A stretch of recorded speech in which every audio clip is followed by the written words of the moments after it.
अगर आप भी चाहते हैं नए वीडियो एवं नए ऑडियो देखने एवं सुनने के लिए तो हमारे गोल्ड स्टूडियो चैनल को सब्सक्राइब जरूर करें एवं बेल आइकन दबाना ना भूलें।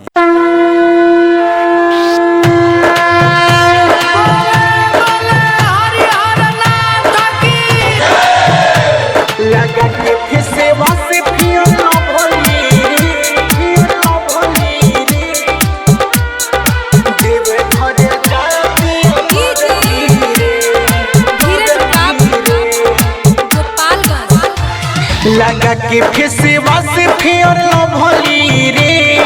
जले धारे जाती पगली रे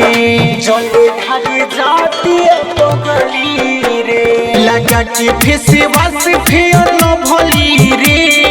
जले धारे जाती पगली रे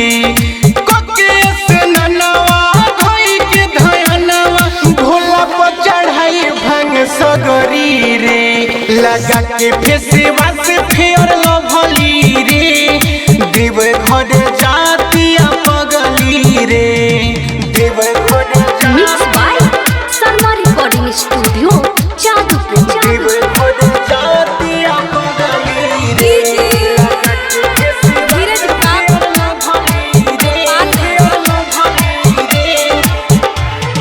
हरी सुमारी उतर रही उपवास हो कही के दीदी बाबा दुल्हा झकास हो हरी सुमारी उतर रही उपवास हो कही के दीदी बाबा दुल्हा झकास हो बरस तरी मझी में बदरी रे बरस तरी मझी में बदरी रे जले ढारी जाती पगली रे लगा के फेसवा से फेर भली रे देव घर जाती पगली रे देव घर जाती देव घर जाती पगली रे लगा के फेसवा से भली रे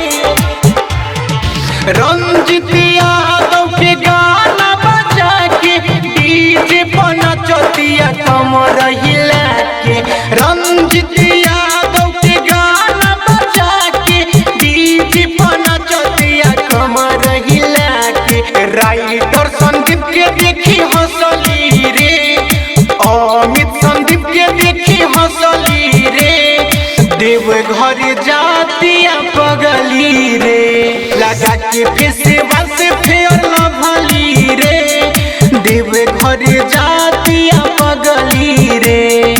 देव घर जाती